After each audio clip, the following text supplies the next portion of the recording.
दुख दर्द रोगों से मुक्ति दिलाता है राजयोग।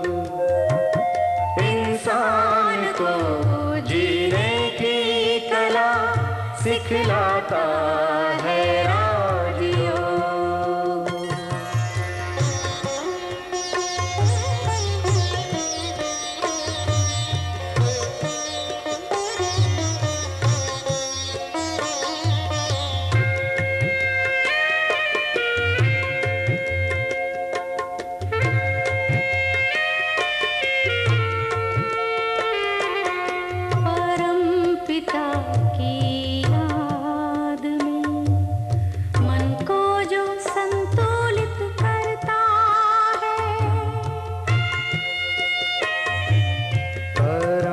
पिता की याद में मन को जो संतुलित करता है, उनके आगे हर समस्या खेल जैसी लगती है। उनके आगे हर समस्या खेल जैसी लगती है। हर समस्या में मुस्कुराना सिखलाता है राजयोग। हर समस्या में मुस्कुराना सिखलाता है राजयोग। इंसान को जीने की कला सिखलाता है राजयोग।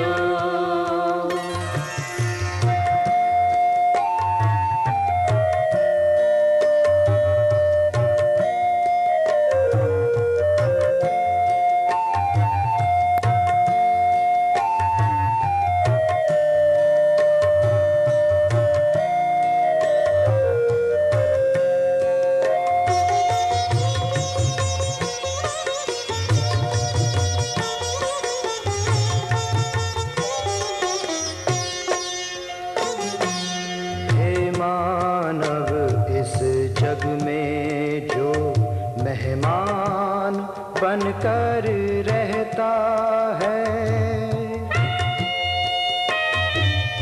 खुद को परम पिता की जो संतान सदा समझता है।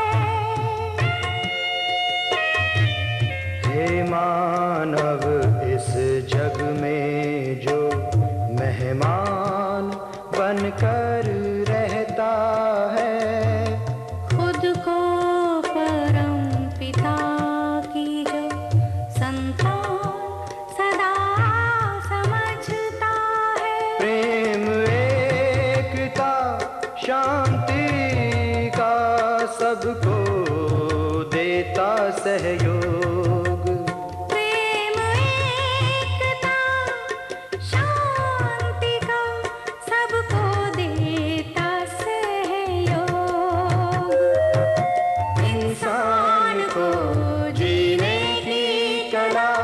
सिखलाता है राजयोग।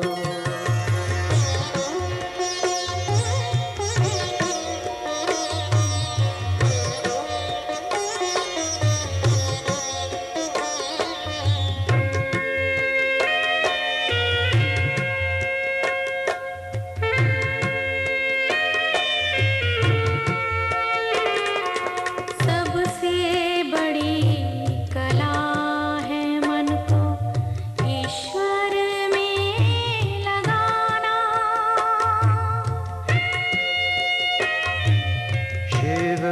पिता की याद से अपने जीवन को चमकाना। सबसे बड़ी कला है मन को ईश्वर में लगाना। शिव पिता की याद से अपने जीवन को चमकाना।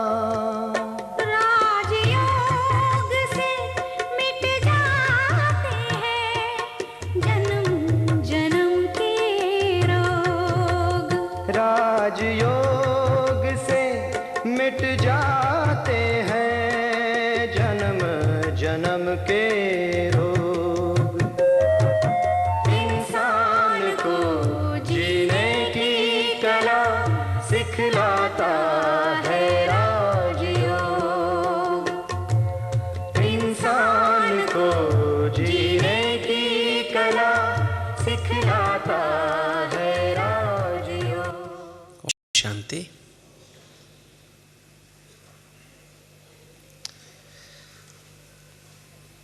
हम सभी ब्राह्मण आत्माएं, जैसा कल बाबा ने कहा कि हमारा छोटा संसार है किंतु बहुत महत्वपूर्ण है, बहुत विशेष है। सारा विश्व हमारी तरफ देखता है कि हम कुछ ऐसा नया इन्वेंशन करें कि जिससे कि पूरा विश्व स्वस्थ हो जाए।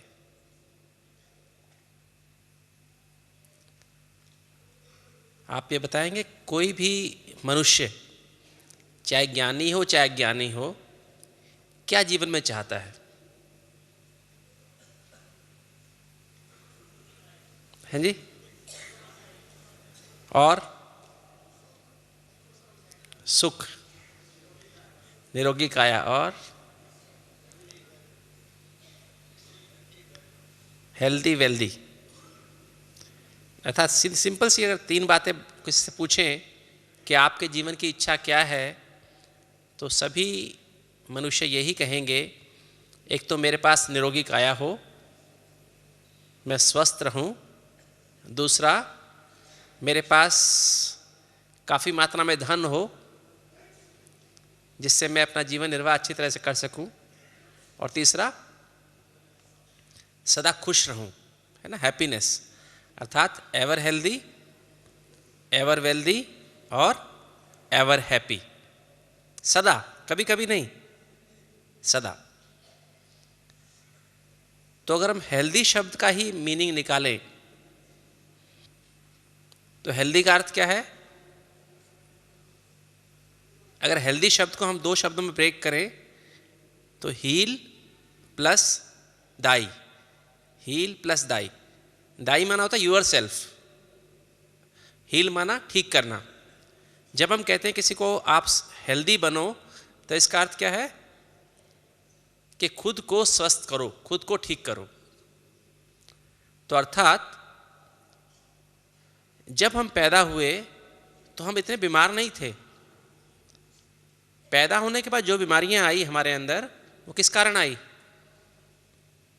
हमारे ही गलत सोचने से, गलत देखने से, गलत बोलने से, गलत खाने से, गलत सुनने से या गलत काम करने से आई। नहीं, ऐसा ही नहीं। तो हमने खुद बीमारी पैदा की है, और ठीक कौन करे? डॉक्टर्स। जिम्मेवारी डॉक्टर्स की ठीक करना क्या? ऐसा नहीं है। बीमारी हमने खुद पैदा की है, तो इलाज कौन करेगा? इलाज भी हमें खुद करना होगा। यही हेल्दी शब्द का मीनिंग है। Heal thy, heal yourself. अपने आप को खुद ठीक करो। डॉक्टर सिर्फ गाइड करते हैं। Doctor is guide to the nature. Doctor सिर्फ नेचर का एक गाइड कहिए, असिस्टेंस कहिए, वो है। और जो डॉक्टर इससे अधिक करने की कोशिश करता है, वो अधिकतर मरीज का नुकसान ही करता है।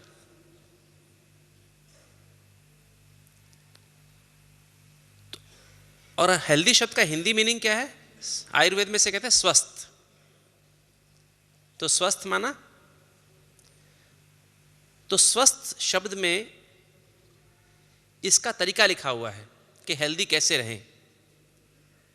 स्व प्लस था। स्व माना इनर सेल्फ, अंदर, मैं। स्व माना सेल्फ, और स्था माना कॉन्शियस, स्थित। तो स्व माना इनर सेल्फ माना आत्मा। तो स्व माने आत्मा और स्था माना स्थित। स्व मीन्स सोल एंड स्था मीन्स कॉन्शियस। तो अगर मैं सोल कॉन्शियस हूं तो मैं स्वस्थ हूं। तो स्वस्थ बनने की विधि क्या है? स्वस्थ बनने की विधि क्या है? Soul conscious. तो उसका तरीका है, स्वस्थ कौन है? जो आत्मिक स्थिति में स्थित है वही स्वस्थ है। जो मनुष्य आत्मिक स्थिति में स्थित होकर हर कार्य करता है वो ही स्वस्थ है।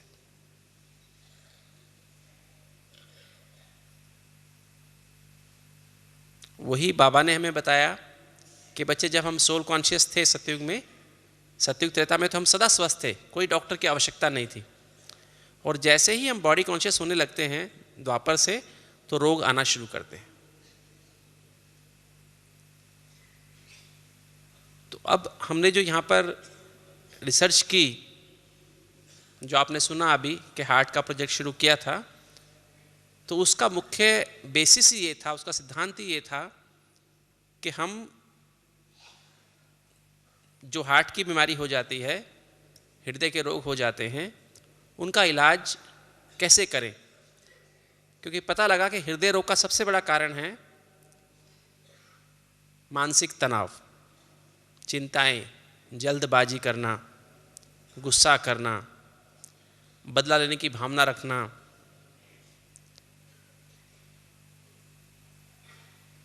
कॉम्पिटिटिव नेचर, दूसरों में दोष निकालने की आदत। खाली हृदय रोग की बात नहीं है, कोई भी रोग का कारण यही है, मुख्य कारण यही है। हैं जी? हाँ। सबसे बड़ा कारण है जल्दबाजी, हरी सिकनेस। आज का इंसान दौड़ रहा है, तो ये सबसे बड़ा कारण हार्ट की बीमारी होने का कारण यही है, जल्दबाजी करना, टाइम का प्रेशर महसूस करना, समय, काम का प्रेशर महसूस करना, मुझे ये भी काम करना है, मुझे ये भी काम करना है, अपनी हैबिट्स का प्रेशर महसूस करना, ये काम इसी ढंग से होना चाहिए, अगर ये काम इसी ढंग से हुआ तो ठीक है, नहीं तो फिर टेंशन में आ जाना, गुस्से में आ जाना, चिड़चिड़ापन पैदा हो जाना, चिंता करना, गुस्सा करना, उदास हो जाना। शायद आपको पता हो, आज सारे विश्व का लगभग 20% जो पॉपुलेशन है वो उदास है। उनको दवाइयां खानी पड़ती हैं उदासी दूर करने के लिए। और अगर आज देखें हम, हर बीमारी, चाहे कोई भी रोग हो, चाहे वो हार्ट की बीमारी हो, चाहे वो हाई ब्लड प्रेशर हो, चाहे वो डायबिटीज़ हो, चाहे कोई इन्फेक्शंस हो, सब बढ़ते जा रहे हैं दिन पे दिन।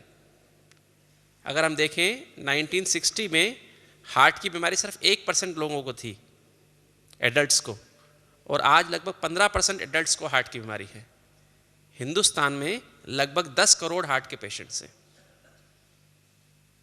ऐसे ही अगर हम देखें हाई ब्लड प्रेशर, शहरों में लगभग 30% लोगों को हाई ब्लड प्रेशर है। 100 में से 30 लोगों को हाई ब्लड प्रेशर है। 100 में से लगभग 7 या 8% लोगों को डायबिटीज़ की बीमारी है। मैंने बताया 20% लोगों को डिप्रेशन में है, उदास हैं। लगभग 30% लोग किसी ना किसी इन्फेक्शन से ग्रस्त हैं, गला खराब, निमोनिया, पेट खराब, टाइफाइड, ट्यूबरकुलोसिस। आज नए नए रोग, बहुत ही तरह के नए नए रोग सामने आते जा रहे हैं, जैसे कि एड्स का नाम आपने सुना होगा। 1981 में एड्स की बीमारी आई, लगभग सिर्फ 20 केसेस थे सारे इंडिया, सारे वर्ल्ड में, और आज कितने लोगों में, लगभग शायद ही कोई शहर बचा हो जहां एड्स की बीमारी ना हो। तो कारण क्या है कि सब बीमारियां बढ़ती जा रही हैं? तो इनका कारण है कि आज जो हम मेडिकल कॉलेज में पढ़ते हैं वो सिर्फ एक बॉडी के बारे ही पढ़ते हैं, इस शरीर के बारे ही पढ़ते हैं, और शरीर का ही ज्ञान है। जितनी दवाइयां हैं वो शरीर के बारे ही पढ़ाई जाती हैं। जितनी भी बॉडी के स्ट्रक्चर के बारे में बताया जाता है उसकी दवाई बनाई जाती है। जबकि इंसान खाली बॉडी तो नहीं ना। अगर एक इंसान बहुत सीरियस हालत में अगर हॉस्पिटल में आए और डॉक्टर उसको, तभी क्या कहते हैं जब सीरियस पेशेंट हॉस्पिटल में आता है तो कहते हैं कि एक सीरियस पेशेंट हॉस्पिटल में आया। किंतु जब वो पेशेंट को डॉक्टर बचाने की कोशिश करते हैं और बचा नहीं पाते हैं तो डॉक्टर क्या कहते हैं पेशेंट के रिलेटिव को? क्या कहेंगे कि आई एम सॉरी, हम इसको बचा नहीं पाए, अपना पेशेंट वापस ले जाओ, ऐसा बोल सकते हैं? नहीं बोल सकते ना, कहेंगे ना इसकी बॉडी को लेके जाओ, है ना। तो उसमें से आत्मा निकल गई तो बॉडी बच गई, है ना। अब इस बॉडी से अगर कोई भी अंग निकाल करके किसी भी मनुष्य में लगा सकते हैं, है ना, तो ये अंग काम करना शुरू कर देते हैं। सपोज हार्ट निकाल करके किसी और पेशेंट को आवश्यकता है हॉस्पिटल में, तो वहाँ लगा सकते हैं, ट्रांसप्लांट कर सकते हैं, तो यह हार्ट वहाँ काम करना शुरू कर देता है। तो अर्थात आत्मा हार्ट को चला रही है। तो अब हम थोड़े से मिनटों में, आने वाले मिनटों में ये समझे कि आत्मा इस शरीर को कैसे चलाती है। अगर हम ये बात समझ जाएं तो हमें जो हेल्दी शब्द का मतलब हील योर सेल्फ, कि हम अपने आप को हील कैसे करें, खुद को स्वस्थ कैसे बनाएं, हम ये अच्छे से खुद अपने डॉक्टर बन सकते हैं। और ना कि खुद अपने डॉक्टर बन सकते हैं, दूसरों को भी सिखा सकते हैं। ठीक है, तो अब आप देखें, आत्मा यहाँ है और ये शरीर है, तो कैसे चलाएगी? आत्मा के अंदर क्या चीज़ है? आत्मा के अंदर 3 शक्तियां हैं, मन, बुद्धि और संस्कार।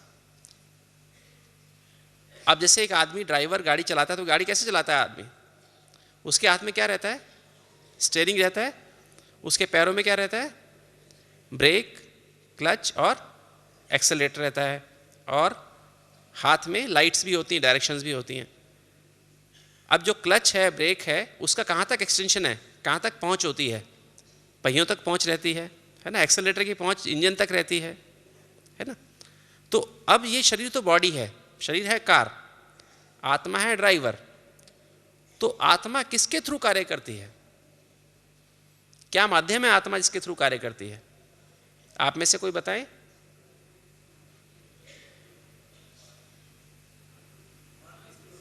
हैं जी? किसके द्वारा? कर्मेंद्रियों के द्वारा। ऑर्गन्स तो यहां है ना। देख, सपोज हाथ मेरा है, तो आत्मा की शक्ति यहां तक कैसे पहुंचेगी? माइंड के थ्रू। ठीक, अब इसको हम थोड़ा सा गहराई समझेंगे। देखिए, अगर हम समझें कि आत्मा जो है, आत्मा की 3 शक्तियां ना, मन, बुद्धि और संस्कार। तो बुद्धि तो बीच में हो गई, सेंट्रल, और बुद्धि जो, मन जो है, उसका पेरिफेरल पार्ट है।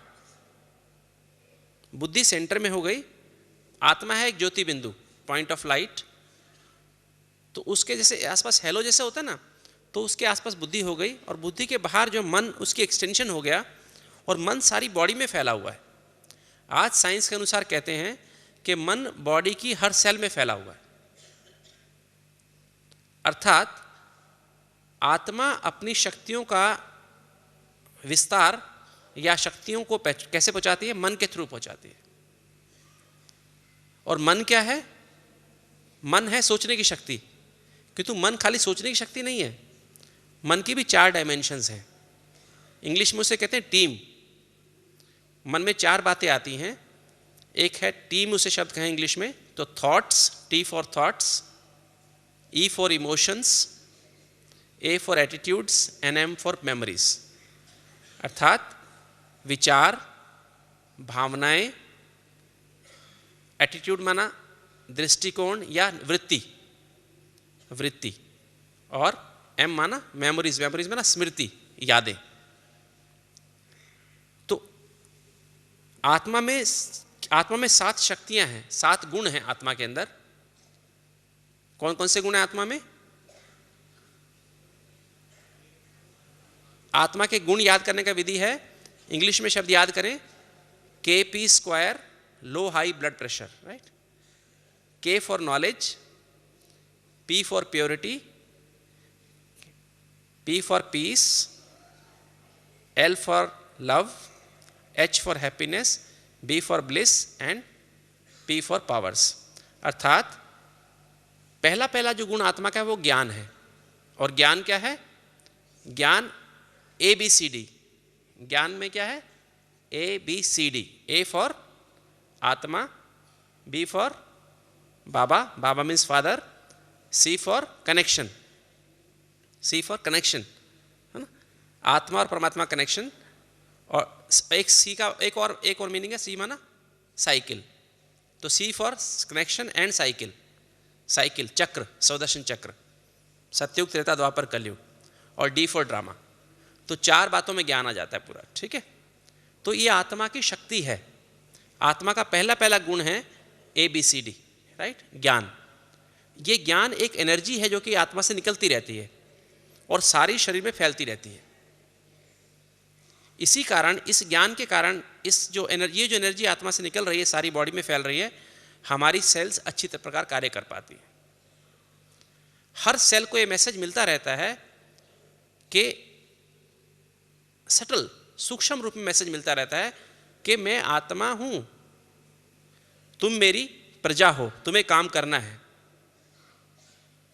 अगर सेल्स अगर मास्टर बन जाएं, सेल्स अगर इंडिपेंडेंट हो जाएं, तो क्या हो जाएगा, उनकी ग्रोथ बहुत अधिक होने लगेगी और कैंसर बन जाएगा। या तो ग्रोथ होगी नहीं, या ग्रोथ होगी तो अनकंट्रोल्ड ग्रोथ होगी। समझ रहे हैं बात? तो हर सेल को मैसेज मिलता है यहां से, आत्मा से एनर्जी बहती रहती है, ये मैं आत्मा हूं, परमात्मा की संतान हूं, है ना। और तीसरा, मैं आत्मा इस साइकिल में हूं। और चौथा, संसार रूपी ड्रामा बना बनाया है, हर आत्मा अपना अपना पार्ट प्ले कर रही है। जैसे ही बात ये क्लियर होती है, जितना ये ज्ञान आत्मा में, ये एनर्जी होती है, उतना ही मन पवित्र हो जाता है, उतने ही संबंध पवित्र हो जाते हैं। तो ज्ञान से ही पवित्रता आती है, पवित्रता आने से शांति आती है। बिना पवित्रता के शांति हो सकती है क्या? अगर हमारा मन प्योर ना हो, हमारे संबंधों में पवित्रता ना हो, तो शांति हो नहीं सकती है ना। शांति होने से प्रेम पैदा होता है, और प्रेम से खुशी होती है, सुख मिलता है, और सुख से आनंद की अनुभूति होती है। और जब ये 6 गुण हमारे अंदर हैं, तो हम ऑटोमेटिकली शक्तिशाली महसूस करते हैं। शक्तिशाली माना हम परख सकते हैं, अगर हमारे अंदर ज्ञान है और पवित्रता है, तो हम परख सकते हैं, परखने की शक्ति आ जाती है, निर्णय करने की शक्ति आ जाती है, विस्तार को सार में लाने की शक्ति आ जाती है, और समेटने की शक्ति आ जाती है। अगर हमारे अंदर शांति और स्नेह है, शांति और प्रेम है, तो हम सहन कर सकते हैं, सामना कर सकते हैं, समा सकते हैं और सहयोग कर सकते हैं। और जब हम इन 8 शक्तियों का प्रयोग सारे जीवन में हर समय करते हैं, तो हम सुख और आनंद की अनुभूति कर सकते हैं। अर्थात ये 7 गुण जो आत्मा के हैं, ये आपस में इंटरकनेक्टेड हैं। ठीक बात है? जब आत्मा इन 7 गुणों से भरपूर है, तो आत्मा को सतो प्रधान कहते हैं। तो ये 7 गुण आत्मा से सदा निकलते रहते हैं, सदा ऐसे वाइब्रेशंस के रूप में फैलते रहते हैं हर समय। और माध्यम है मन। मन में मैंने बताया, मन में क्या है? पहली चीज है स्मृति। हमने एक जो टीम शब्द बोला ना, टीम का उल्टा कर लीजिए आप, तो पहली चीज है स्मृति। एकदम बुद्धि से नेक्स्ट जो है स्मृति है, फिर है वृत्ति, फिर है भावना, और उसके बाद है संकल्प। और संकल्प के नीचे आकर के फिर वो दृष्टि और बोल बनता है, और फिर कर्म बनता है। ठीक है? फिर स्थूल कर्मेंद्रियों की बात आती है। तो सूक्ष्म में क्या हुआ? दोबारा से, आत्मा रूपी बिंदु से 7 गुण सदा निकल रहे हैं। ठीक है? और ये बुद्धि में इमीडिएटली भर जाते हैं। फिर ये बाहर कैसे निकलते हैं? मन के थ्रू। मन के थ्रू बॉडी की हर सेल, शरीर के हर सेल में फैल रहे हैं। माध्यम है स्मृति, वृत्ति, भावना और संकल्प। और संकल्प क्या करते हैं? संकल्प फिर दृष्टि के द्वारा, जैसे संकल्प होते हैं फिर वैसी हमारी दृष्टि होती है, जैसे संकल्प होते हैं वैसे हमारे बोल होते हैं, जैसे संकल्प होते हैं वैसे हमारे कर्म होते हैं। नहीं, मन में पहले संकल्प आता, फिर हम कहीं पैरों से चलते हैं। तो ये जो है, अब ये बात सबको क्लियर हो गई ना कि आत्मा के 7 गुण मन के थ्रू बह रहे हैं, डायरेक्ट नहीं पहुंच सकते हैं, अगर मुझे कोई हाथ से काम करना तो पहले क्या करना पड़ेगा? पहले स्मृति चाहिए, फिर वो काम करने के लिए वृत्ति चाहिए, उस काम करने के लिए भावना चाहिए, और फिर संकल्प भी चाहिए, और फिर वो एक्शन में आएगा। ठीक है ना? अब आत्मा का 7 गुण जो हैं वो बॉडी के हर अंग को चाहिए, किंतु कुछ अंगों के लिए कुछ वो गुण स्पेशल है। जैसे कि हम कई बार इसके उदाहरण देते हैं कि जैसे हम 1 कप चाय बनानी है, हमको चाय में क्या क्या गिरता है, क्या क्या चीज़ डाली जाती है? दूध, पानी, चीनी और चाय की पत्ती। किंतु किसके बगैर वो चाय नहीं बनेगी? चाय की पत्ती के बगैर चाय नहीं बनेगी ना। तो ऐसे ही जो हमारा सेंट्रल नर्वस सिस्टम है, ब्रेन है, वो ब्रेन में कौन सा गुण नहीं हो तो वो ब्रेन नहीं कहलाएगा। कौन सा गुण? 7 गुणों में से कौन सा गुण? ज्ञान है ना, नॉलेज। तो जितना ये नॉलेज है हमारी आत्मा में कि मैं आत्मा हूँ, परमात्मा की संतान हूँ, सब दूसरे भी आत्माएं हैं, हम सब आत्माएं आपस में भाई भाई हैं, हम चक्र का नॉलेज है, ड्रामा का नॉलेज है अंदर, मुख से बोलने की बात नहीं है। उतना ही उसका दिमाग अच्छा होगा, उसकी IQ उतनी ज़्यादा अच्छी होगी, उसकी इमोशनल इंटेलिजेंस उतनी ज़्यादा अच्छी होगी, उसकी स्पिरिचुअल इंटेलिजेंस उतनी ज़्यादा अच्छी होगी। जैसे आज अगर हम अपने राष्ट्रपति साहब को ले, डॉक्टर अब्दुल कलाम साहब को ले, हैं तो वो मुस्लिम, किंतु क्या कभी मुस्लिम की बात करते हैं या किसी हिंदू की बात करते हैं? तो साइंटिस्ट वही हो सकते हैं, नई चीज़ वही क्रिएट कर सकते हैं जो इस हिंदू, मुस्लिम, सिख, ईसाई से ऊपर रहते हैं, देह अभिमान से ऊपर रहते हैं। नहीं, ठीक बात है। ऐसे तो हम तभी ऊंचे लेवल की बात कर सकते हैं जब हमारे मन में ये फीलिंग रहे हम सब आत्माएं, वो बेशक आत्माएं नहीं कहें, किंतु हम कहें कि हम सब आत्मा, सब मनुष्य आपस में भाई भाई हैं, हम सब एक खुदा, एक अल्लाह के बंदे हैं या एक खुदा के बंदे हैं। हाँ जी, हाँ, नहीं मैं इसमें बता रहा हूँ, ग्रेड्स की बात है, ग्रेड्स की बात है। आज के समय में जब हम एक लोअर लेवल ऑफ एनर्जी पे आ गए हैं, कि तो उसमें से भी आज साइंस की अच्छी क्रिएशन कौन कर सकते हैं? जो कम देह अभिमानी है, जिनके अंदर देह अभिमान कम है, जो आज झगड़ों में, इसके जातिवाद के झगड़ों में पड़े हुए हैं या धर्म के झगड़ों में पड़े हुए हैं, वो कुछ रिसर्च कर सकते हैं क्या? वो कुछ नई क्रिएशन कर सकते हैं? उनका IQ लेवल कम होता है, उनका इमोशनल इंटेलिजेंस लेवल कम होता है, स्पिरिचुअल इंटेलिजेंस लेवल कम होता है।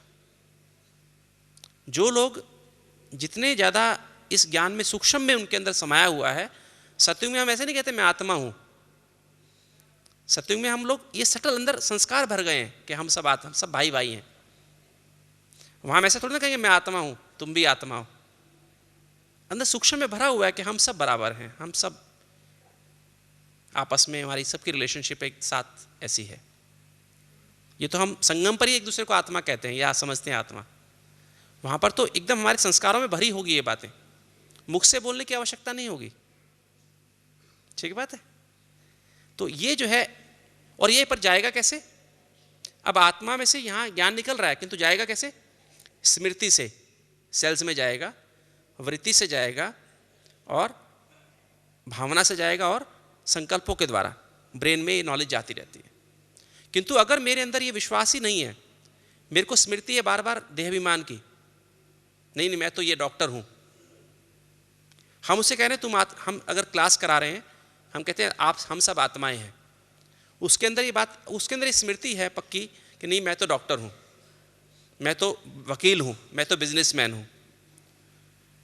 उसकी एटीट्यूड में ये है, बॉडी कॉन्शियसनेस है, उसके भावना में ही देहाभिमान है, देह ही इसको नज़र आती है, और उसकी संकल्पों में भी देह के संकल्प भरे हुए हैं।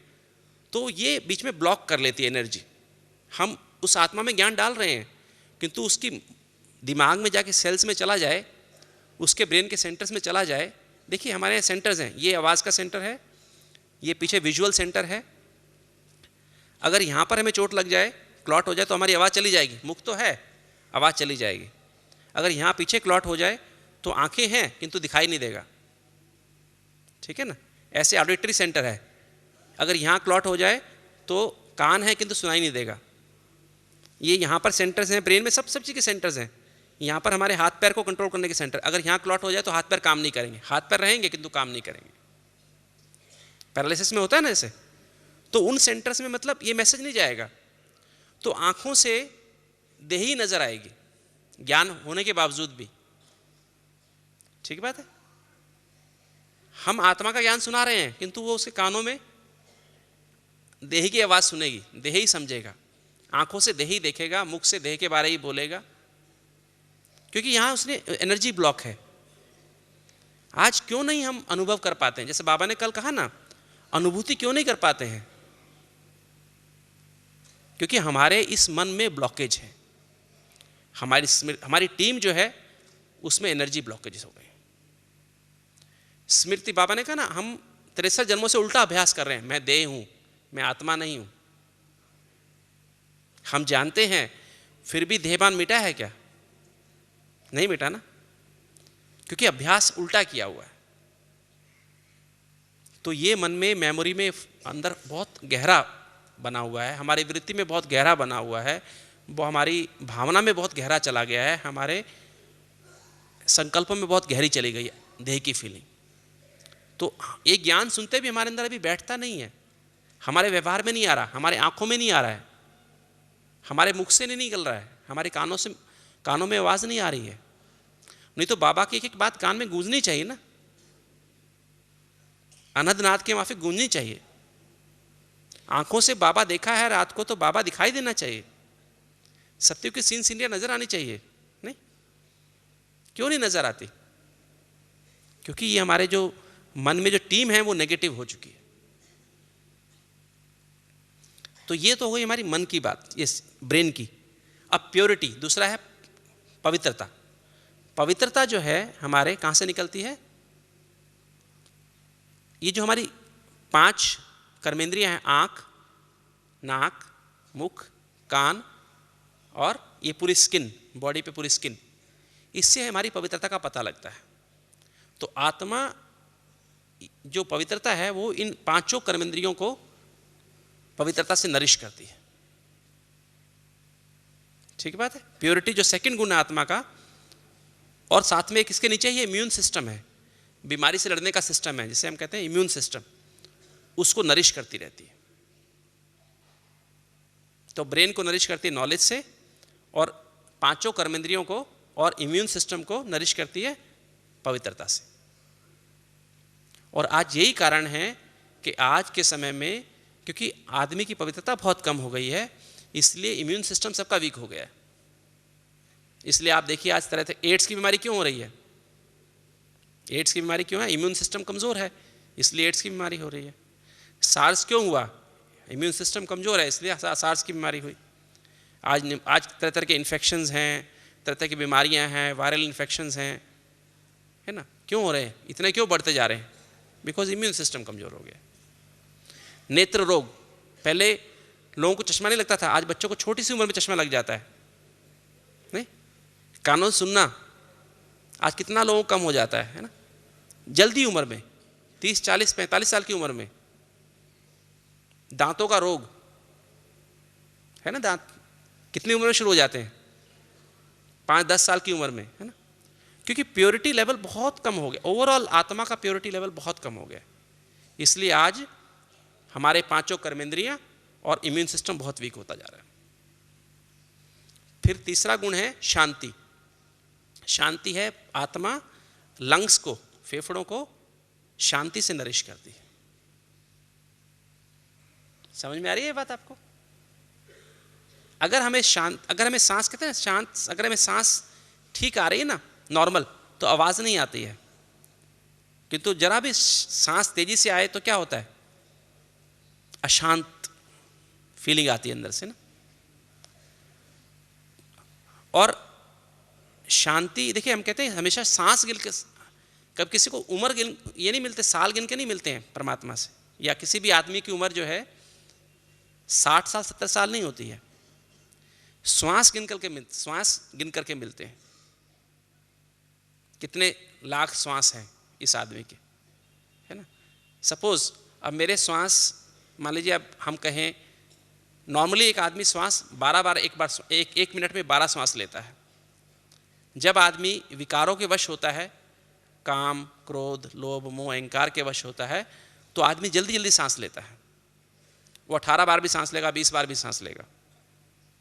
किंतु जब वो शांत होता है, सोल कॉन्शियस होता है, परमात्मा की याद में होता है, तो 4 या 5 बार सांस लेने से भी काम चल जाता है। 6 बार सांस लेने से भी काम चल जाता है। ये हमने रिसर्च की है। हमारे पास डिफेंस से DRDO से साइंटिस्ट आते थे, तो हम राजयोग कराते थे। राजयोग से पहले उनकी सांस की स्पीड 10 या 12 होती थी, किंतु राजयोग में जाने के बाद मशीन लगी होती थी उनको, तो हम देखते 4 बार ही सांस ले रहा है, 5 बार ही सांस ले रहा है पूरे मिनट में। अब समझिए, जो आदमी पहले 12 बार सांस ले रहा था, वो 6 बार ही सांस लेता, उम्र डबल होगी ना उसकी। मान लीजिए उसको अभी 5 साल और जीना है, तो कितने साल जिएगा? अभी कितने साल? 10 साल और जिएगा। इसे कहते हैं योग बल से उम्र का बढ़ जाना, है ना। और अगर वो गुस्सा करता रहे, जल्दी करता रहे, तो क्या होगा? 5 साल उसकी उम्र लिखी हुई है, किंतु 5 साल के बाद कितने साल जिएगा? 2 साल में ही चला जाएगा, नहीं।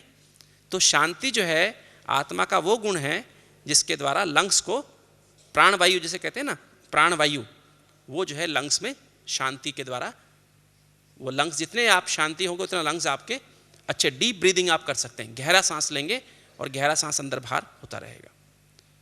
फिर है प्रेम। प्रेम का कनेक्शन हार्ट से है।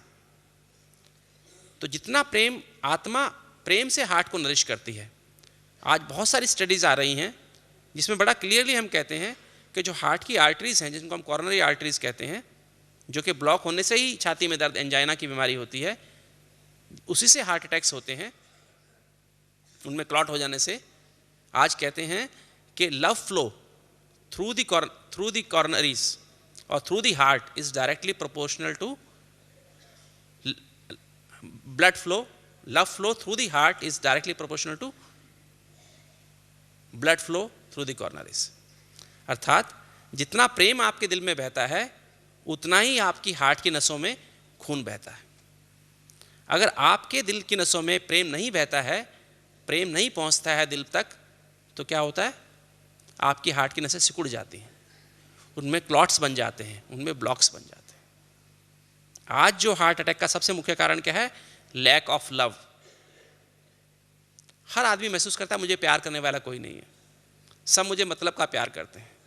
असुरक्षा की भावना, lack of social support, lack of emotional support. अपने मन की बात किसको कहूं?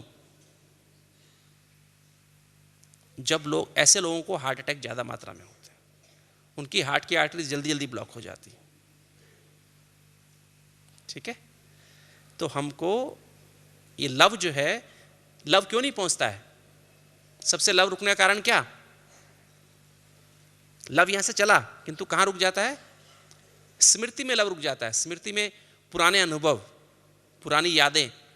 मैंने उसको प्यार, उसको उसने किया ना, उसने धोखा दिया था, उससे बात की थी ना, उसने धोखा दिया था, है ना।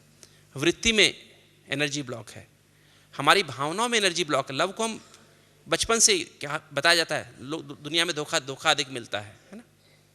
तो हम आपस में प्यार नहीं कर पाते हैं, प्यार का आदान प्रदान नहीं कर पाते हैं, है ना। आज हमारा लव कैसा? कंडीशनल लव हो गया। आज हमारा लव टेम्परेरी हो गया है। आज हमारा लव डिपेंडेंट हो गया है कि आप मेरे लिए ये करेंगे तो आपको प्यार करूंगा या आपको प्यार दूंगी। माँ भी बच्चों को कहती है ना कि तू ये करेगा, पास होकर दिखाएगा, तेरे को प्यार मिलेगा, नहीं होएगा तो तेरे को सजा मिलेगी, है ना। Conditional love, temporary love, changing love, आज ये जीवन का नियम हो गया। इसलिए इंसान आज हार्ट की बीमारी बढ़ती जा रही है। ठीक है। चौथी बात है खुशी, है ना। फिर है लव के बाद क्या आता है? हैप्पीनेस। आत्मा पूरे के पूरे जीआई सिस्टम को, आंतों को, पेट को, जीआई ट्रैक्ट को, ड्यूडेनम को, इंटेस्टाइन्स को और लिवर को खुशी से नरिश कर रही है।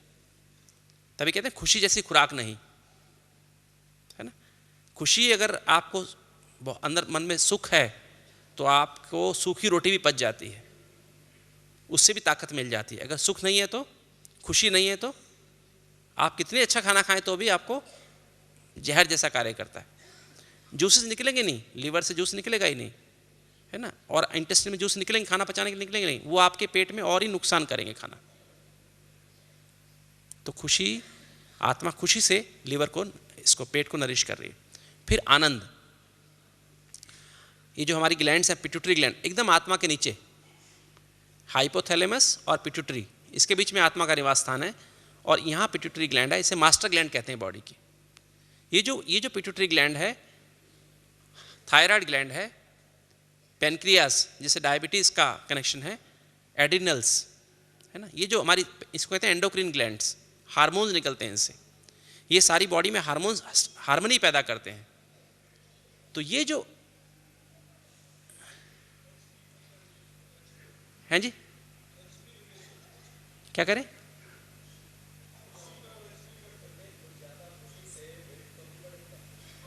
नहीं, वो मैं उसमें बाद में आऊँगा, उसके ऊपर बाद में आऊँगा, ठीक है, पहले पूरा करें फिर उसके बाद बात करें। तो जो ब्लिस, आनंद की बात हम कर रहे हैं अभी, आनंद जो है, तो आत्मा आनंद रूपी गुण से हमारी एंडोक्रिन ग्लैंड्स को नरिश कर रही है। आप सबको शायद पता हो, ये जो मास्टर ग्लैंड है, इसका सिक्रीशन 2 से 6 बजे के बीच में मैक्सिमम होता है। 4 से 5 इसकी पीक होती है, पीक माना एकदम टॉप। अगर उस समय हम जाग रहे होते हैं और अगर आनंद स्वरूप स्थिति में होते हैं, तो यहाँ पर इस ग्लैंड से अगले 24 घंटे के लिए इतने सिक्रीशन निकल जाते हैं, इतने बैलेंस में निकल जाते हैं कि पूरी 24 घंटे हमारी बॉडी एक्यूरेट काम करती रहती है, सारे अंग आपस में हार्मनी में काम करते हैं। इसको मास्टर ग्लैंड कहते हैं ना, इस यहाँ जो ग्लैंड है इसको मास्टर ग्लैंड कहते हैं। और ये मास्टर ग्लैंड से इसलिए अमृत वेले का महत्व है। कहते सुबह 4 से 5 योग करो, क्यों कहते हैं? 5 से 6 क्यों नहीं करो? 4 से 5 कर अगर हम योग करते, उस समय आनंद स्वरूप स्थिति का महत्व है। ये नहीं कि हम बैठ के उठ के बैठ जाएं, नहीं, सोते रहें, उससे नहीं। क्योंकि उस समय अगर हम आनंद स्वरूप स्थिति में बैठे हैं तो ये हार्मोन्स हार्मनी में निकलेंगे और पूरी बॉडी के लिए निकलेंगे, और अगले 24 घंटा हम फ्रेश रहेंगे, एक्यूरेट हम काम कर सकेंगे, एक्यूरेट हमारा तन हमारा साथ देगा। तो ये अमृत वेले का महत्व है। फिर इसके बाद और दूसरे हार्मोन्स भी हैं, जैसे पता है कॉर्टिसोल हार्मोन्स, वो एड्रिनल से निकलते हैं, उनका निकलने का समय 8 बजे है। नॉर्मली क्या करते हैं हम, 6 बजे जब उठते हैं, नॉर्मली घरों में 6 बजे उठते हैं, हम ब्राह्मण 4 बजे उठते हैं, घरों में नॉर्मली 6 बजे उठते हैं। तो 6 बजे उठते ही लोग क्या करते हैं, 8 बजे अभी बस ऑफिस जाना है, फिर ये करना है, फिर ये करना है, फिर सुबह उठते ही अखबार आ जाता है सामने, है ना, बच्चों की कंप्लेंट्स, ये सब बातें आनी शुरू हो जाती हैं। तो हमारी जो 8 बजे तक हमारे ये 8 बजे कॉर्टिसोल हार्मोन, चिंता के हार्मोन्स, टेंशन वाले हार्मोन निकलते हैं।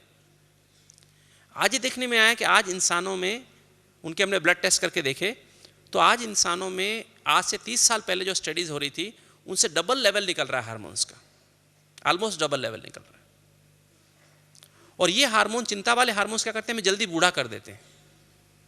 हमारे हड्डियाँ टूटने लगती हैं, गोड़े खराब होने लगते हैं, नी जॉइंट्स खराब होने लगते हैं, कमर जल्दी खराब होने लगती है, गर्दन खराब होने लगती है, स्किन पे झुर्रियाँ पड़नी शुरू हो जाती हैं, बाल जल्दी सफ़ेद होना शुरू हो जाते हैं, है ना, हम जल्दी बूढ़े हो, असमय बूढ़ा होना शुरू कर देते हैं। तो उसका कारण क्या है, आज हम सुबह उठते ही गलत काम करना शुरू कर देते हैं, अखबार पढ़ना, टीवी देखना, न्यूज़ देखना, है ना। तो अगर वो समय हम पॉजिटिव कार्य में लगाएं, पॉजिटिव न्यूज़ सुनने में लगाएं, तो हमारा ये 8 बजे वाले हार्मोन्स कम मात्रा में निकलेंगे। होना तो ड्रामानुसार सब कुछ है, किंतु हम उसकी अनावश्यक चिंता कर करके अपने आप को बूढ़ा बना लेते हैं। तो अगर ये टाइम, जैसे बाबा ने रखा मुरली का टाइम इसके लिए, है ना, तो 7 से 8 अगर हम मुरली सुने, या 6 से 8 हम वॉकिंग करें और मुरली सुने, तो क्या होगा, हमारे मन में ये चिंताएं आएंगी नहीं, और 8 बजे हार्मोन्स जो निकलेंगे बहुत ही बैलेंस में निकलेंगे, और हम क्या फील करेंगे, सारा दिन इजी। ठीक बात है। तो ये हार्मोन्स का बैलेंस अंदर से सिस्टम है, ठीक है। तो ये ब्लिस का, आनंद का कनेक्शन किससे है, जितना हम आनंद वाले, और मुरली सुनने से क्या आनंद आता है, आनंद वाली स्थिति में अगर रहेंगे तो ये हार्मोन बिल्कुल बैलेंस में निकलेंगे, 8 बजे वाले तो ठीक रहेगा। ठीक है, तो ये हार्मोन्स का कनेक्शन हो गया। और हार्मोन्स के अंदर ऐसे ग्रोथ हार्मोन होता है एक, वो ग्रोथ हार्मोन क्या करता है, हमारी सेल्स बदलती रहती हैं, हमारी सेल्स नई नई सेल्स टूटती रहती हैं और नई बनती रहती हैं। जब हम बच्चे होते हैं तो सेल्स बनने वाली ज़्यादा नहीं होती हैं, मरने वाली कम होती हैं, मरती कम है। जब हम जवान 20-25 साल की उम्र में होते हैं तो बैलेंस होता है मरने का और जीने का, नई सेल्स बनने का। बूढ़े के होते हैं, बूढ़े इसलिए हो जाते हैं कि हमारी जो सेल्स बनने की स्पीड कम होती है और नई बनने की स्पीड कम, मरने की स्पीड ज़्यादा। तो स्किन पे झुर्रियाँ पड़नी शुरू हो जाती हैं। खाली स्किन पे झुर्रियाँ नहीं पड़ती, हर अंग में झुर्री पड़ जाती हैं, अंदर भी झुर्रियाँ पड़ जाती हैं, इसलिए हम बूढ़े हो जाते हैं। कारण क्या, आनंद की कमी। जब हम जवान हैं तो हम काम करते हैं, खेलते कूदते खुश रहते हैं, तो आनंद की प्राप्ति बाहर से कोशिश करते हैं लेने की। किंतु जैसे बूढ़े होते जाते हैं आनंद मिलना बंद हो जाता है और हमारी सेल्स बूढ़ी हो जाती। तो अगर आनंद की स्थिति को हम लगातार मेंटेन कर सकें तो हम कभी बूढ़े नहीं होते। देवता क्यों नहीं बूढ़े होते, क्योंकि उनका बैलेंस में हार्मोन्स निकलते रहते हैं, इसलिए सदा ही 150 साल की उम्र तक भी जवान रहते हैं, है ना। कभी कहते हैं बूढ़ा देवता, 150 साल के बूढ़ा देवता कहते हैं क्या, बूढ़ा नहीं होता है ना। उसके 32 के 32 दांत सलामत रहते हैं, है ना, बाल भी ठीक ठाक रहते हैं। तो वहाँ आनंद सदा इतना भरपूर है। फिर है शक्तियाँ। देखिए जो हमारा जो ये हड्डियाँ है ना, हड्डियाँ हैं, जॉइंट्स हैं, मसल्स हैं, ये हमारी बॉडी की फ्रेमवर्क है। अगर ये हड्डियाँ ना होती, जॉइंट्स ना होते, मसल्स ना होते, आदमी क्या होता, एक मांस का लोथड़ा जैसे होता। नहीं, ये क्या होता, शक्ल होती क्या, ये मुख होता क्या। अगर मुख में हड्डियाँ ना हो तो ये शक्ल बनेगी, नहीं बन सकती ना। तो ये जो शक्तियाँ हैं, 8 शक्तियाँ जो हैं, ये हमारी हड्डियों को नरिश कर रही हैं, हमारे जॉइंट्स को नरिश कर रही हैं, हमारी मसल्स को नरिश कर रही हैं। जैसे एक इंसान बिना जॉइंट्स के, बिना मसल्स के और बिना जॉइंट्स के एक मांस का लोथड़ा है, ऐसे एक इंसान बिना इन शक्तियों के इंसान नहीं है। है इंसान। एक इंसान जिसको परखने की शक्ति ना हो, जिसको निर्णय करने की शक्ति ना हो, विस्तार को सार में लाने की शक्ति ना हो, समेटने की शक्ति ना हो, सहन करने की शक्ति ना हो, सामना करने की शक्ति ना हो, समाने की शक्ति ना हो, सहयोग करने की शक्ति, उसे क्या कहेंगे, इंसान कहेंगे क्या, कहेंगे? फिर तो जानवर ही कहेंगे ना। नहीं, जानवर से ही बदतर कहेंगे। तो इंसान इंसान इसलिए है क्योंकि उसके अंदर 8 शक्तियां हैं। कम ज़्यादा रहती हैं, कोई शक्ति किस समय यूज़ करता है, कोई समय शक्ति किस समय, किंतु कम है, बहुत कम है। और इस 7 गुण मिलकर के क्या करते हैं हमारी बॉडी में। देखिए हमारी बॉडी एक एक सेल से पसीना निकलता है। यहाँ पर ना सब जगह छोटे छोटे रोए होते हैं, उनमें पसीना निकलता है। किडनी से जितना भी पॉइजन सारे बाहर निकल जाते हैं और बड़ी आंतों से पूरी गंदगी बाहर निकल जाती है। तो 7 गुण मिलकर के कंबाइन करके सारी बॉडी से गंदगी बाहर निकाल देते हैं, पसीने के द्वारा और मल के द्वारा और यूरिन के द्वारा। तो ऐसे हमारी बॉडी कार्य करती है। और इस जन्म में जितना हम इन अंगों को प्रयोग करते हैं, इन गुणों को प्रयोग करते हैं, उसके अनुसार ही हमारे अंग इस जन्म में कार्य करते हैं। किंतु 20 साल की उम्र तक देखिए, एक तो है आत्मा शक्ति भेज रही है मन के थ्रू, मन में कितना ब्लॉक है उस पर डिपेंड करता है वो अंग कितना उसको रिसीव कर रहा है। किंतु इसके अलावा एक बात और भी है कि हमारी जो पुरानी सेल्स हैं ये कितना रिसीव करती हैं। आत्मा भेजने वाला मन माध्यम और ये शरीर उसको रिसीव करने वाला। 20 साल की उम्र तक तो एक्यूरेट रिसीव करती हैं, किंतु 20 साल की उम्र के बाद इनकी रिसीविंग पावर भी कम हो जाती है। ऐसा अंदाज है कि लगभग हर साल की उम्र के साथ 1% वो पावर कम होती जाती है। जैसे आप 40 साल के हैं ना, तो 20% कम, यहाँ जितनी पावर है वो 20% कम पहुँचेगी बॉडी में। अगर आप 60 साल के हैं तो 40% पावर जो यहाँ पर है उसकी 40% कम पहुँचेगी। अगर आप 80 साल के हैं तो जितनी पावर यहाँ है उसकी 60% कम पहुँचेगी यहाँ पर। ठीक है बात है। तो ये भी एक, क्योंकि तमो प्रधान तत्व है ना, शरीर किसका बना है, तमो प्रधान तत्वों का। अब उनकी रिसीविंग पावर भी कम हो गई है, ऊपर से तो ज़्यादा आ रही है, हम योग करते हैं किंतु हमारे हाथ में नीचे कम पहुँच रही है। जैसे गवर्नमेंट ऊपर से रिलीज़ करे 5,000 करोड़ रुपया, आदमी तक कितना पहुँच रहा है, 5 रुपया, नहीं, 2 रुपया भी नहीं पहुंचता है ना, क्योंकि बीच में खत्म हो जाता है, रिसीविंग पावर नहीं है। तो एक तो ये बात क्लियर हो गई सबको, ये 7 गुण कैसे आत्मा चला रही है शरीर को। अब मान लीजिए इस जन्म में मैं बाकी तो बहुत अच्छा प्रयोग करता हूं, ज्ञान का, पवित्रता का, शांति का, तो प्रेम का प्रयोग नहीं करता हूं, प्रेम का आदान प्रदान नहीं करता हूं। तो इस जन्म में क्या होगा, बाकी तो मेरी प्रॉपर्टी ठीक रहेंगी इस बॉडी की, किंतु अगले जन्म में जब मैं शरीर छोड़ूंगा तो लव का मेरा स्टॉक बहुत कम होगा, क्योंकि लव का मैंने बिजनेस व्यापार नहीं किया, मतलब उसका लव का मैंने यूज नहीं किया है, तो घटता चला गया है, आत्मा में उसका स्टॉक कम होता चला गया। जब अगले जन्म में मैं जाऊंगा, जिस तन में जाऊंगा, जिस तन में मुझे जिस घर में जाना होगा, जब मैं गर्भ में मेरा 5वें महीने प्रवेश होगा आत्मा का, तो मेरे पास लव, ये अंग जो है कैसे डेवलप करते हैं, जब आत्मा 5वें महीने में गर्भ में प्रवेश करती है तो उसके बाद ये अंग बढ़ने शुरू होते हैं। 5 महीने से पहले अगर किसी माँ की मृत्यु हो जाती है तो कहते हैं सिंगल डेथ कहते हैं, ठीक है। उसके पहले अगर बच्चे को गिरा भी दिया जाए तो उसको अबॉर्शन कहते हैं। किंतु 5वें महीने के बाद अगर डिलीवरी होती है, अगर बच्चा गिर जाए तो क्या कहते हैं, प्री मैच्योर डिलीवरी कहते हैं। अगर मर्डर भी किया जाए तो क्या कहते हैं, उसे डबल मर्डर कहते हैं, उससे पहले सिंगल मर्डर होता है ना, ठीक बात है, क्योंकि आत्मा का प्रवेश हो चुका होता है। तो आत्मा जितने गुण ले जाती है अपने साथ, 7 गुणों में से इतना, उसके अनुसार ये अंग डेवलप करते हैं। अगर मान लो प्रेम बहुत थोड़ा ले गई है तो क्या होगा, हार्ट बनेगा ही नहीं पूरा, छेक रह जाएंगे हार्ट में, होल्स कहते हैं ना, होल्स रह जाते हैं बचपन में, है ना। अगर थोड़ा सा और ज़्यादा ले गई है तो 15 साल की उम्र तक ठीक काम करेगा, किंतु 15 साल की उम्र में वाल्व खराब हो जाएंगे, मतलब मसल्स ठीक बनेंगे तो वाल्व ठीक नहीं बनेंगे।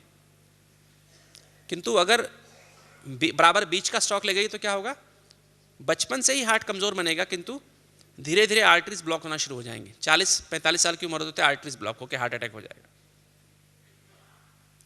जैसे कि पुल बनाते हैं ना, पुल में क्या होता है, अगर आप सीमेंट डालें, ठीक सीमेंट डालें, ठीक स्टील डालें, ठीक रेता डालें तो पुल अच्छे दिन 100 साल काम करता है। किंतु अगर आप कम सीमेंट डालेंगे या स्टील का क्वालिटी कम कर देंगे तो क्या होगा, 40 साल में ब्रेक हो जाएगा। वही हालत हमारी जन्म से ऐसी होती है, तब हमें रोग पैदा होते हैं। अब हम इसका प्रयोग कैसे करें।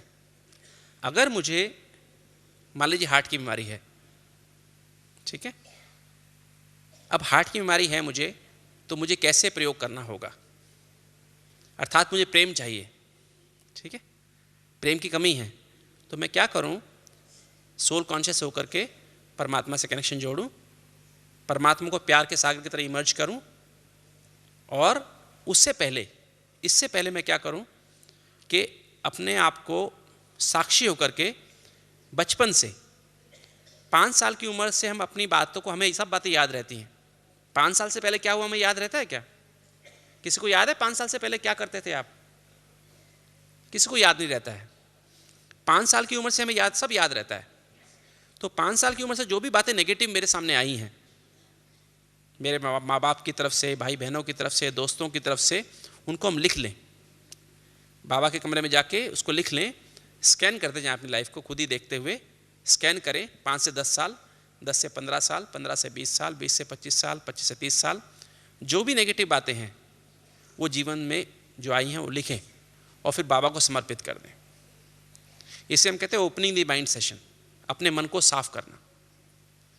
अगर मन को साफ नहीं किया है तो हम कितनी भी कोशिश करें, ये ज्ञान की बातें हमारे अंदर भर नहीं सकती। मन रूपी मटका अगर साफ नहीं है तो ये पुरानी जो बातें हैं, पुराने जो चोटे दिन में मन में हैं, एनर्जी ब्लॉकेजेस हैं स्मृति में, वृत्ति में, भावनाओं में और संकल्पों में, अर्थात टीम हमारी नेगेटिव है, तब तक ये जो बाबा का जो ज्ञान है, जो ये ज्ञान है, ईश्वरीय ज्ञान है, ये हमारी बुद्धि में बैठ नहीं सकता। और बुद्धि में बैठेगा तो भी हमारी आँखों द्वारा, हमारे मुख द्वारा, हमारे कानों द्वारा, हमारे हस्तों के द्वारा नज़र नहीं आने वाला। तो इसके लिए मन सफाई करने के बाद फिर इस प्रयोग को शुरू करें। मैं आत्मा हूँ, परमात्मा की संतान हूँ, और फिर प्रेम के सागर की तरह इमर्ज करके हार्ट में डालें। अगर पेट की बीमारी है तो खुशी को डालें, ऐसे ही अगर मुझे हड्डियों की बीमारी है तो शक्तियों का प्रयोग करें, अगर ब्रेन में कुछ हेडेक होता है, कुछ ऐसे होता है तो ज्ञान का प्रयोग करें, ठीक है। अगर लंग्स में बीमारी है तो शांति का प्रयोग करें और डॉक्टर की दवाई भी लेते रहें, ठीक है। अकॉर्डिंगली खान पान करें, है ना, एक्सरसाइज करें। आत्मा के लिए परमात्मा से कनेक्शन, मन के लिए मन की सफाई करना। सबसे अच्छा तरीका है मुरली रोज पढ़ना, मुरली से मन साफ हो जाता है। मुरली में पॉजिटिव टीम है, दुनिया में नेगेटिव टीम है। तो मैंने बताया ना, मुरली अगर सुबह हम 7 से 8 करें तो हमारे स्ट्रेस हार्मोन भी नॉर्मल निकलते हैं और हम अच्छा महसूस करते हैं। और तन के लिए proper diet, proper exercise, proper नींद, 10 बजे सो जाना, 4 बजे उठ जाना। और आखिरी बात, प्रॉपर दवाइयाँ लेना भी आवश्यक है।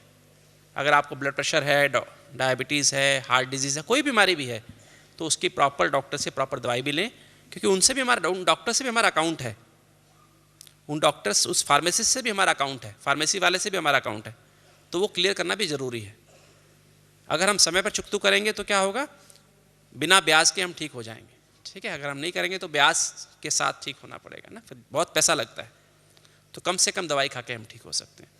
तो जो बीमारी 2 महीने में ठीक होने वाली है वो हमारी 15 दिन में ठीक हो सकती है। हाँ जी, क्या करें? हाँ, सैर करने का जो समय है वो है विद सनराइज, सनराइज के साथ, सनराइज के बाद। सुबह दिन निकलने के बाद हमें वॉकिंग करनी चाहिए, अंधेरे में वॉकिंग नहीं करनी चाहिए, और शाम को सनसेट के पहले वॉकिंग करनी चाहिए। सुबह के समय फास्ट वॉक करनी चाहिए, ब्रिस्क वॉक करनी चाहिए, तेज चलना चाहिए, और शाम के समय टहलना चाहिए। सुबह के समय लगभग 45 मिनट वॉकिंग करनी चाहिए, शाम के समय लगभग 30 मिनट वॉकिंग करनी चाहिए, ठीक है। और खाने का समय भी हमारा सुबह 8 बजे से लेकर शाम 8 बजे तक खाने का समय होना चाहिए।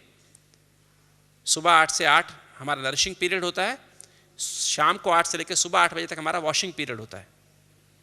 तो सुबह को सॉलिड खाना खाना है तो सुबह 8 से लेकर शाम 8 तक ही खाएं, और अगर हमारा जो लिक्विड कुछ ले सकते हैं शाम को 8 से लेकर सुबह 8 तक।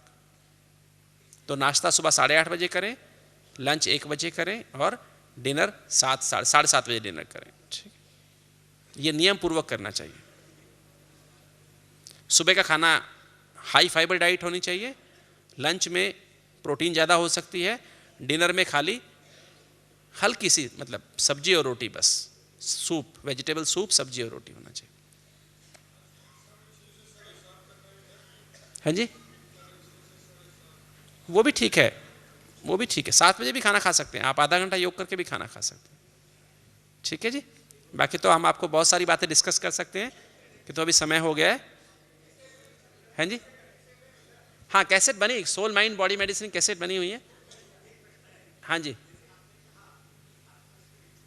हाँ जी, हाँ जी, हाँ जी, हाँ जी।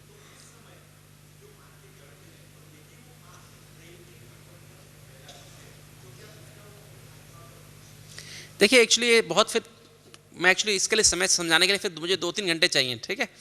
पूरी की पूरी ना इस तरह जीन्स कैसे ट्रांसफर चेंज होते हैं, कैसे आत्मा गर्भ में आती है, और किस तरह से क्या होता है, माँ का प्रभाव कैसे होता है, बचपन का प्रभाव, वो फिर लंबा समय की बात है, ठीक है। क्योंकि अगर मैं समझाने लगूँ तो फिर आपको आधा घंटा इसमें चला जाएगा, है ना। आप पर्सनली मुझसे पूछ सकेंगे बाद में। ओम शांति।